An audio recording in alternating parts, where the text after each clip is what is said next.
여러분 안녕하십니까? 이번 시간은 여러분들과 함께 석가 출현의 의의라고 하는 주제로 말씀드리도록 하겠습니다. 지난 첫 번째 강의 때 제가 석가의 생애라고 하는 주제로 말씀드렸으니까 이번 시간에는 왜 인류의 성인으로 석가가 추앙되고 있고 불교라고 하는 위대한 종교가 세계의 4대 종교 가운데에서 가장 뛰어나고 괄목할 만한 그런 발전을 보이고 있었느냐 하는 점에 대해서 우리가 한번 여러 가지의 방향에서 분석을 해볼 필요가 있다고 생각을 합니다. 그래서 서가모니 부처님이 출연했던 것의 의의를 한번 여러분들과 함께 짚어보고자 하는 겁니다. 우선 이제 이분의 이름 자체가 여러분들이 좀 아셔야 될 필요가 있는데, 석가모니 우리가 통상 그렇게 이야기를 합니다만은 사실은 그 부분은 사캬무니라고 하는 산스크리트를 그냥 그대로 우리가 음나는 대로 쓰니까 중국 사람들이 그 부분을 석가모니 이제 이렇게 번역을 했으니까, 이 사캬라고 하는 것은 종족의 이름입니다. 인도는 우리처럼 이렇게 단일 민족으로 구성되어 있는 나라가 아니라 여러 수십 수백의 민족들이 모여진 나라인데, 그 중에서 이제 기원전 6세기 중엽에는 사캬족이라고 부르는 분들이 살고 있었고, 무니라고 하는 말은 성인이라고 하는 뜻인데, 이 문이라고 하는 말이 담고 있는 의미가 조금 재미있어요. 이 문이라고 하는 말의 원래 뜻은 침묵한다라는 의미예요. 그러니까 침묵한다는 의미에서 파생되어서 성인을 지칭하는 관용구로 쓰이게 되는 것이죠. 그러니까 아마 이런 뜻이 내포되어 있는 거 아닐까요? 성인이란 침묵하는 이이다. 저처럼 말 많이 하고 말 잘하는 사람은 성인이 아니에요. 성인은 늘 침묵으로서 중생을 교화하는 위대한 존재다. 이런 게 잠재되어 있지 않을까요? 이 말 속에. 그러다가 보니까 노자도덕경에도 음미할 만한 표현이 있지 않습니까? 진실로 아는 자는 말이 없고 진실로 말이 많은 자는 알지 못하는 자다. 그러니까 석가족에서 출현하신 성인, 이런 의미를 가지고 있는 거죠. 그러니까 이제 이것이 석가족에서 출현했다고 하는 것이 바로 이와 같은 그 의미를 가지고 있기 때문에 표현할 수 있는 어떤 그 높임말은 될 수 있어도 본명이 될 수는 없잖아요. 그분의 본명은 고타마 시다르타고요. 고타마가 성씨고, 시다르타라는 게 이제 이분의 이름이고, 나중에 이제 깨달음을 얻고 난 다음에는 당신 스스로 붓다라고 하는 이름으로 불리는 걸 참 좋아하셨어요. 붓다, 깨달은 분, 이런 뜻이죠. 그러니까 불교는 깨달음의 종교입니다. 지금 여기에서도 우리가 한번 깊이 생각해야 될 점들이 있는데, 그건 뭐냐 하면은 우리가 어떤 특정 종교를 얘기했을 때 그 특정 종교가 표방하는 것이 뭐냐 하는 것을 인식해야 되는데, 예를 들어서 이웃 종교 기독교 같은 경우에는 기독교가 뭐 하는 종교냐? 우리 흔히 예수 믿는다 이렇게 얘기하잖아요. 또 그 다음 말 그 사람들한테 들어보면 구원을 얻는다 뭐 이런 말 많이 하잖아요. 그게 아마 기독교를 표상하는 용어가 될 텐데, 그럼 불교를 표상하는 용어가 뭐냐? 불교는 깨닫고자 하는 종교입니다. 무엇을 깨달을까? 내 스스로의 가능성을 깨닫고 여기에서 한 걸음 더 나아가서 모든 이 세상의 생명들과 공존할 수 있는 예지를 얻는 것, 이것을 소중하게 생각하는 그런 종교다, 이렇게 말할 수 있는 거죠. 자, 그래서 서가모니 부처님이 우리들로부터 이런 것을 인식시키기 위해서 출연하셨다고 한다면, 첫 번째로 이분의 위대성을 꼽으라고 한다면 저는 이렇게 한번 명명을 해봤습니다. 석가모니의 출현은 관습으로부터의 자유를 의미한다. 저는 이렇게 해석을 합니다. 관습.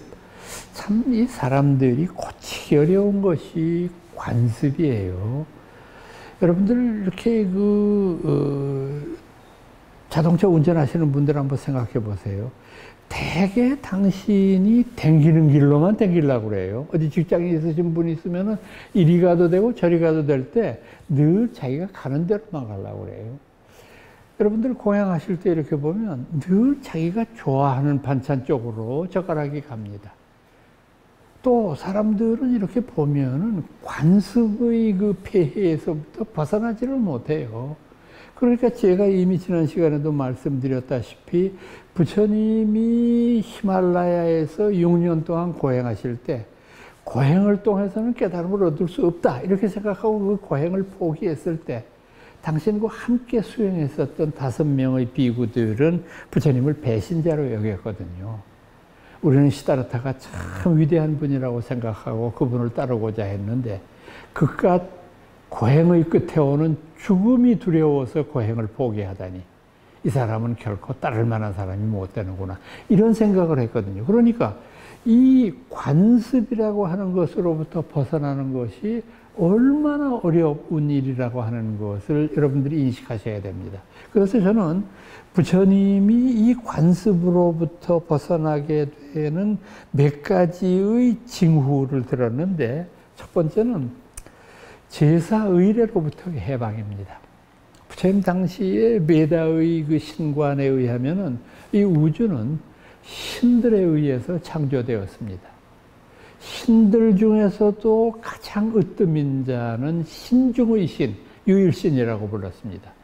고대 베다의 신화에 나타나는 유일자로서는 따드에캄 같은 존재가 있죠. 그 유일자 이렇게 부르는 그런 존재가 온 우주를 창조했다. 그러면 신들은 인간의 능력을 초월했기 때문에 인간의 기륭화복을 마음대로 점지할 수 있다. 인간이 행복하게 되기 위해서는 어떻게 해야 되느냐? 신들에게 예배드리고 신들을 제사 모시고 신들을 찬양하고 이렇게 했을 때 우리들의 행복은 온다. 이렇게 생각했던 거죠. 그러니까 베다의 그 문헌에 보면은 리그베다 같은 경우를 제외하고 야수르베다 같은 것은 전부 다 제사의식의 순서, 제사의식의 의미 이런 것들로 점철되어 있는 고전의 그 문헌이거든요. 그러다가 보니까 당연히 제사의례를 지르는 것이 인간으로서는 해야 될 일이라고 생각했는데 부처님은 단호하게 제사의례의 무의미함을 선언하셨습니다. No, 그런 것 아니다. 인간의 행복이 신들에게 달려 있다고 한다면 우리는 우리들의 의지대로 살 수 없는 존재가 아닐까?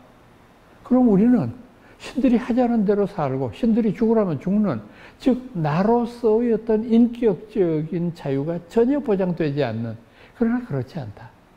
인간의 미래를 담보하는 것은 바로 인간의 의지에 달려 있다. 그래서 여러분들께서도 기억하실런지 몰라도 아주 유명한 일화가 있어요. 부처님 당시에 직접 있었던 일이겠죠. 아마 이제 부처님은 그 탁발로 이제 그 생명을 유지하신 모든 승가 조직원들처럼 늘 이제 오후 불식계를 지키시고 인도나 동남아시아의 출가자들은 하루 2끼밖에 공양을 안 합니다. 그래서 2끼 공양하실 때 공양 때가 되면은 바루를 이렇게 들고 집집마다 다니시면서 그 공양물을 얻어서 그걸 한 군데 모아놓고 여러 대중들과 함께 나누어 먹는 이런 식사 의례를 가지고 있었죠. 그래서 그날도 이제 탁발하러 부처님이 이렇게 마을로 내려가셨는데 그 마을에 어떤 바라문의 집인데 참 불교를 싫어했던 사람인가 봐요. 그래서 참 석가모니를 믿는 사람들은 한심하다. 도대체 왜 저럴까? 그래서 언젠가는 아주 오래전부터 기획을 해서 부처님을 모욕을 주어서 여러 사람들 앞에서 낯을 들 수 없을 정도의 그런 망신을 주리라 이렇게 생각을 하고 별르고 별르다가 그날 아침 이제 부처님이 지나가시니까 부처님 앞에 나섰습니다. 부처님이 뭘 알 리가 없으니까 그냥 이렇게 서 있는데 그 바라문이 아주 이 가시돋친 말을 했습니다. 고담하여 그대가 밥을 얻으러 다니는 거 보니까 그대도 때가 되면 배는 고픈 모양이지. 그러나 나는 내 스스로가 땅에 곡식을 뿌려서 이마에 피땀을 흘리고 곡식을 얻는도다. 나는 그대 같은 비천한 자에게 베풀 음식이 없도다. 얼른 내 집 문 밖에서 사라지라. 그때 부처님이 이렇게 되물으셨어요. 그대는 방금 나를 비천한 자라고 불렀는데 무엇이 비천한 자일까? 또 무엇이 고귀한 자일까? 바라문이 대답했습니다. 당신처럼 밥이나 얻어먹으러 다니는 사람은 비천한 사람이고 나처럼 바라문으로 태어난 사람은 태어날 때부터 고귀한 사람이죠. 다시 부처님이 말씀하셨습니다. 바라문이요. 태어날 때의 신분으로 인간의 고하가 결정되는 것이 아니니라. 인간은 그가 무엇을 하는가에 따라서 존귀한 사람이 되기도 하고 그가 무엇을 영위하고 또 무엇을 다른 일을 위해서 베푸느냐에 따라서 행복해지기도 하고 훌륭한 사람이 되기도 하고 비천한 사람이 되기도 하느니라. 그대는 방금 나에게 나도 배가 고프면 밭을 갈고 씨를 뿌려서 곡식을 얻으라고 했는데 나 또한 밭을 갈고 씨를 뿌려 곡식을 얻는도다. 그러나 그렇다면 나는 그대의 소나 쟁기를 본 적도 없고 그대가 가을에 추수하는 꼴도 본 적이 없는데 무슨 그런 망발을 하는가? 부처님이 말씀했습니다. 믿음은 내가 뿌리는 씨앗, 정진은 내 이마에서 흘리는 피땀, 그리고 열반은 내가 가을에 얻는 감노의 과보. 바로 이제 여기에서 그 유명한 심전경작이라는 우화가 나오는 거죠. 마음의 밭을 가는 분. 그래서 물론 이 이야기는 바라문이 부처님 전에 무릎을 꿇고 자신의 죄를 참회하면서 부처님, 당신이야말로 진실로 마음의 밭을 가는 분입니다 라고 하는 이야기를 하게 되는데 바로 이제 이런 묘사에서 보이다시피 고귀한 가문으로 태어났으면 죽을 때까지 고귀하고 비천한 가문은 도저히 어떻게 출세할 수 없고 이런 걸 부정하시는 분이에요. 그러니까 캐스트 제도를 정면으로 부정했기 때문에 일반 민중들에게는 정말 많은 환호와 박수와 끊임없는 성원을 받게 되지만 일부의 귀족층이나 왕족들에게는 경원의 대상이 되죠. 저 사람은 자기 스스로가 ksihatriya 출신이면서 저런 망발을 하다니 하고 은근히 이 사람을 미워하는 그런 경우를 낳게 되는데 우선 가장 소중한 점은 캐스트의 부정, 제사 의례의 부정입니다. 다음으로는 이분이 여러 신, 특히 유일신에 대한 사고방식들을 배격한 점입니다. 그분은 이런 표현을 하신 적이 있어요. 만약에 이 세상 모든 것이 신들의 창조 이후에 생겨난 것이라고 한다면 신들을 창조한 이는 누구인가? 또 그 누구가 신들을 창조했다고 한다면 그 유일자를 창조한 이는 누구인가? 여러분 한번 이런 인식을 가지고 부처님의 사고방식을 다시 한번 생각해 보시기 바랍니다. 만약에 어떤 유일자가 모든 것을 창조했다고 한다면 그 유일자는 완벽한 존재가 아니면 안 됩니다. 부족한 존재가 어떻게 전부를 창조할 수 있겠습니까? 그러나 만약 그 유일자가 완벽하다고 하면 왜 이 불완벽한 창조물들, 피창조물들을 만들었는지 설명이 안 돼요. 완벽하면 자기가 완벽한 그대로 있으면 돼요. 그런데 무엇 때문에 완벽하지 못한 세상을 만들어서 스스로 골머리를 썩히고 아프느냐. 다시 말해서 전 유일자의 존재들이 우주를 창조했다고 하는 말의 뜻은 자기 스스로가 불완전하다는 의미밖에는 안 돼요. 자기 스스로가 완전하다고 하면 만들 필요가 없는 것이기 때문에. 그러니까 이와 같은 형이상학적인 의문에 대해서 불교는 과감하게 여러 신들, 특히 유일자에 대한 맹목적인 순종은 잘못된 것이라고 비판을 하죠. 바로 이제 이런 점에서 그 당시의 모든 지식인들이 가지고 있었던 신들에 대한 생각들을 벗어나게 하는 그런 훌륭함을 가지고 있었다. 또 앞서 말씀드렸던 대로 캐스트의 폐익이라고 하는 것은 일종의 인도 사회로 봤을 때는 사회혁명 아니에요. 사회혁명을 일으킬 만한 그런 폭탄 선언에 해당하는 것인데 이것이 인도 사회에 있어서 굉장한 근대화를 이루는 계기를 마련하고 우리 불교가 주장하고 있는 평등성을 이룩하는 중요한 일이 되었다라고 보는 것입니다.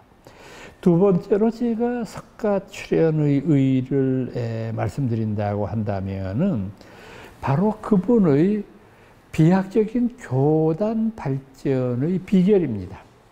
제가 지난 시간에도 말씀을 드렸지만은 불교 교단이 짧은 시간 안에 인도를 대표하는 위대한 종교로 성장할 수 있었던 것은 뭐냐 하면 바로 그분의 위대한 가르침 때문이었다고 보는데 이 가르침 가운데 무엇이 당시의 인도인들을 매료시켰을까? 첫 번째는 지적인 접근이에요. 이분의 가르침 이렇게 듣고 있으면은 단 한마디, 당신을 믿으면 너와 너의 집이 행복해진다? 이런 말 없어요. 날 믿으면 어떻게 돼? 그런 거 없어요. 이분은 그냥 철저하게 지적인 호소를 했어요. 그러니까 부처님은 뭐라고 말씀했느냐. 눈 있는 자는 와서 보고 귀 있는 자는 와서 들으라. 그러니까 불교를 믿는다라고 했을 때에도 어떤 다른 종교들에서는 믿음을 굉장히 강조하는데 우리 불교에서는요. 믿기 이전에 먼저 해야 될 게 있어요. 알아야죠. 알아야 믿을 거 아니에요. 어떻게 무턱대고 믿습니까? 알기 위한 것이 지적인 접근이죠. 그러니까 여론은 불교를 설파함에 있어서 지적인 접근을 도모했기 때문에 당시의 인도 지식사회에서는 선풍적인 인기를 얻을 수밖에 없어요. 모든 다른 종교들이 믿음을 강조하고 믿으면 모든 것이 이루어진다고 하는 이런 비합리적인 사고방식으로 포교하는 데 비해서 이분은 모르는데 믿을 수 없다. 알고 그대가 옳다고 생각하면 믿는 것이다 라고 하는 이런 것을 통해서 모든 교화 방법을 지적인 접근으로 완수했다고 하는 겁니다. 또 하나는 이분이 대기설법이라고 하는 것을 추진했다고 하는 점입니다. 대기, 이걸 이제 우리 불교에서는 근기 이렇게 얘기하는데요. 근기라고 하는 것은 이제 흔히 말하는 대로 우리 중생들의 어떤 소질과 특징 같은 것을 묘사하는 전문 용어인데 근 뿌리 근자 썼잖아요. 이거는 타고 태어난 모든 인간들의 가능성. 그 다음에 기라고 하는 것은 어떤 의미로 보면은 우리들이 후천적인 영향으로 말미암아 어떤 인연을 심게 되는 것. 그러니까 사람들은 나서 죽을 때까지 근기, 자기가 타고 태어난 어떤 무엇이 있고, 그 다음에 기, 그 후천적인 소질들이 있어서 이것이 결합해서 하나의 어떤 완성품을 이룬다고 보는 거죠. 그래서 부처님의 설법을 보면 언제나 이것을 설법하는 데 있어서 흔히 우리가 대기 이렇게 얘기하거든요. 그 부처님의 설법을 듣는 대상의 근기에 따라서 가르친다. 아주 지적으로 발달된 사람에게는 지적인 그런 표현으로 접근하도록 하고 지적인 면이 조금 부족한 분들에게는 마음을 깨우치는 기도의 방법을 통해서 또 한 걸음 더 나아가서 우리들이 얻고자 하는 위대한 어떤 계기를 마련하려고 하는 방편을 써서 중생들을 교화하죠. 그러니까 어떤 형태의 가르침이건 간에 이분은 우리 불교를 그분의 적성과 그분의 교감에 맞도록 가르친 이 대기설법의 태도가 주요했다는 거죠. 세 번째로 우리가 또 이분의 그 가르침에서 소중하게 느껴야 되는 점은 뭐냐 하면 이분은 당신의 가르침을 끝까지 고집하기보다는 오히려 그 진리성을 실현하는 일에 초점을 맞추었어요. 이걸 우리가 그냥 딱 글자 두 가지로 표현해요. 자비라고 그러지 않습니까? 자비라고 하는 말 참 좋은 말이에요. 자, 베풀 자자, 비, 슬플 비자.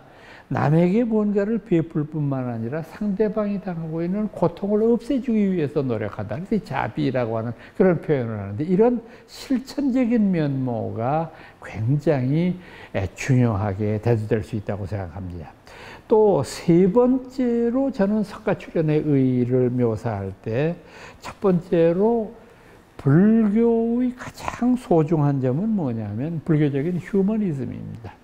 우리가 이제 흔히 서양에서 쓰는 휴머니즘이라고 하는 단어를 인본주의라고 번역을 하는데 조금 이게 문제가 있는 번역이 아닐까 싶어요. 인간 본위로 생각한다. 그러니까 이걸 휴머니즘이라고 생각하는 모양인데, 이 서양에서 쓰는 휴머니즘이라고 하는 개념이 얼마나 지금 잘못 응용이 되고 있습니까? 이를테면은 서부를 개척하는 개척정신의 소중함을 말하면서 인간성의 소중함을 강조하다가 보니까 결국은 인간의 자연 파괴를 정당화시키게 되고, 이것이 결국은 공해로 나타나게 되어서 지금은 뭐 온통 지구가 이 환경 문제 때문에 골머리를 앓는 시대로 간 것은 결국은 인본주의 때문에 그렇잖아요. 인간 위주로 모든 것을 생각하니까. 그런데 불교적인 휴머니즘은 이런 인본주의와는 표현이 다른 진실한 의미의 휴머니즘이에요. 즉 인간성의 본질과 인간성의 가능성을 깨우치는 일이 진실한 휴머니즘이다라고 하는 걸 강조하게 되죠. 아울러 인간과 모든 생명의 동질성을 얘기하죠. 바로 그것은 불교의 5개 가운데 첫 번째에 나오는 불살생을 통해서 우리가 충분히 납득할 수 있습니다. 기독교 10계명을 봐도 인간이 인간을 죽이는 걸 죄악시하는 표현은 나오는데, 불교의 불살생이라고 하는 것은 생명 있는 모든 것을 해쳐서는 안 된다는 표현이잖아요. 그러니까 인간은 물론이고 인간 이외의 다른 동물들도 죽여서는 안 된다라고 하는 것을 선언하는 것은 생명의 동질성을 선언하는 그런 가르침이니까 우리 불교의 휴머니즘은 차원이 다른 위대한 휴머니즘이다라고 생각할 수 있다는 거죠. 두 번째로는 그렇기 때문에 우리 불교는 인간성 회복을 그 가장 중요한 단서로 생각합니다. 인간성 회복.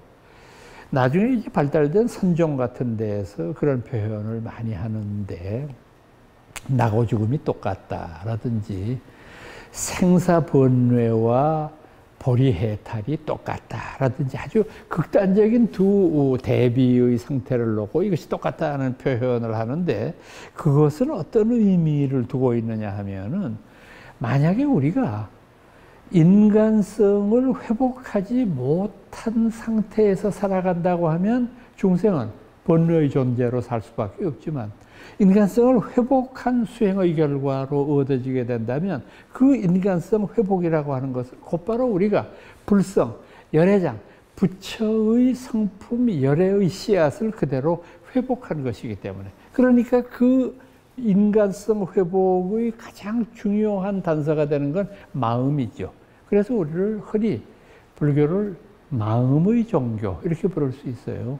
불교만큼 마음에 대해서 열심히 분석하고 이 마음을 찾는 일에 몰두한 그런 종교가 다시 없습니다. 왜냐하면 마음을 찾는 일이 곧바로 내 스스로를 회복하는 일이고, 내 스스로를 회복했을 때에는 지금까지의 삶과는 다른 형태의 새로운 삶을 유지할 수 있는 것이기 때문입니다. 저는 그런 면에서 인간성 회복이야말로 우리 불교가 가지고 있는 중요한 불교 탄생의 의의라고 생각을 합니다. 세 번째로 제가 조금 전에 말씀드렸던 우리 불교가 강조하는 자비의 실천이라고 하는 면을 우리가 조금 더 깊이 생각해 볼 필요가 있어요. 자비라고 하는 것이 실천되기가 그렇게 어려운 것일까 하는 생각을 해보는데, 저는 이 두 가지 자비라고 하는 글자를 생각할 때마다 꼭 생각나는 분이 하나 있어요. 그건 뭐냐 하면은 벌써 30여 년 전에 오래된 일이지만은, 제가 그 불교 방송국이 개국했을 때 그 어떤 큰 이벤트를 마련하기 위해서 불교방송 수뇌부에서 달라이라마를 초청하자라고 하는 그런 제의를 해와서 제가 그분을 초청하기 위해서 이제 그 다람샤라로 날아간 적이 있었습니다. 그러니까 그때만 해도 옛날이니까 뭐 참 교통이 불편했어요. 그래서 델리에 가서 델리에서 찬디가르까지는 특급 기차를 타고 가고 찬디가르에서 시임라까지는 마을버스를 타고 가고 시임라에서부터 다람샬라까지는 뭐 뛰다가 자전거 타다가 걷다가 뭐 온갖 고생 다 하면서 3박 4일 만에 델리에서부터 겨우 도착을 했습니다. 그래서 이제 달라이라마 성하를 뵙고 제가 이제 한국의 불교 방송이 개국을 합니다. 그래서 그 개국 인사로서 이제 성하를 모시고자 합니다. 이제 이런 말씀을 전했는데 그때 이제 그분이 점잖게 말씀을 하시더라고. 그 날짜가 언제냐고. 그래서 언제입니다. 그랬더니 비서실 사람들 시켜서 스케줄판을 가져오게 하더니 그날은 제가 도저히 안 되겠네요. 그때는 제가 독일에 그 달라이라마 모임이 있어서 거기를 가야 되는 일이 있습니다. 다음에 기회 되면 가죠. 이제 이렇게 완곡하게 거절을 하시고, 그 다음에 이제 저하고 여러 가지 면에서 대담을 오래 진행을 했는데, 그때 이제 제가 기억나는 대담 내용 중에 그분이 이런 말씀하신 적이 있어요. 저 교수님은 뭐 불교 학자라고 들었고, 또 이렇게 열심히 불교 공부를 하신 분인데, 제가 한마디 물어봐도 될까요? 예, 뭐 말씀하시죠. 불교의 본질이 뭐라고 생각합니까? 한마디로 말씀해 주십시오. 당황하다 했더라고. 큰 스님 앞에서 벼랑간 이런 질문을 받으니까 그래서 제가 인간성을 회복하기 위해서 말이 좀 긴데 한마디가 아닌데 싶어서 우물쭈물하고 있으니까 이 양반이 크게 웃으면서 아니, 불교학자라면서 뭐 그런 걸 가지고 그렇게 어려워해요. 불교를 한마디로 말하면 뭘까? 자비입니다. 불교는 자비롭지 않은 운동입니다. 그런데 정 교수, 자비라는 게 그렇게 생각처럼 쉬운 게 아닙니다. 자기가 애써서 벌고 땀 흘려서 번 돈인데 남한테 베푸는 거 쉽지 않아요. 남이 곤경에 처해 있을 때 내가 그 사람을 도와주면 나도 곤경에 빠질 수 있는데 남을 도울 수 있느냐? 어려워요. 그런데 정 교수 이렇게 생각을 해보세요. 우리가 남에게 자비를 베풀지를 못할 망정, 적어도 불자라고 한다면 남을 해끼치는 일, 그것만은 상가할 수 있지 않습니까? 남에게 베푸지는 못할 망정, 다른 이에게 해를 끼치지 않는 일을 하는 것, 그것은 소극적인 의미의 자비입니다. 저는 이걸 불자들에게 요구하고 싶습니다. 남을 위해 헌신하시든지 그것이 어려우면 적어도 남에게 나쁜 일을 하지 않는 그런 습관을 가져주시기 바랍니다.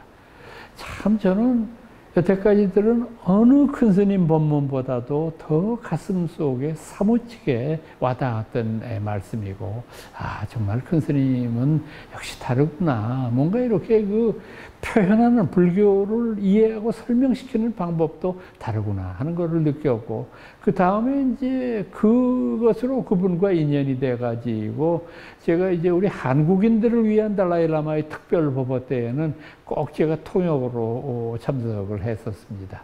그래서 인도의 아쇼크 호텔에서 이제 이분이 성도제일 기념하는 그런 이제 모임 가졌을 때 한국인들을 위한 특별 설법 할 때에도 제가 이제 그 자리에 통역으로 갔었고, 워싱턴 DC에서 이제 미국인들을 대상으로 하는 그런 설법할 때도 제가 통역으로 해서 그때는 이제 영어로 말씀드렸고 그랬던 기억이 납니다. 참 어떻게 생각을 해보면은 참 지고한 그 아름다운 인연이었고, 저는 그 인연을 정말 소중하게 간직하고 있는데, 아마 이제 이런 것들이 우리 불교 사상이 가장 위대하게 오늘의 우리들에게 남기는 중요한 교훈들이라고 생각을 했습니다.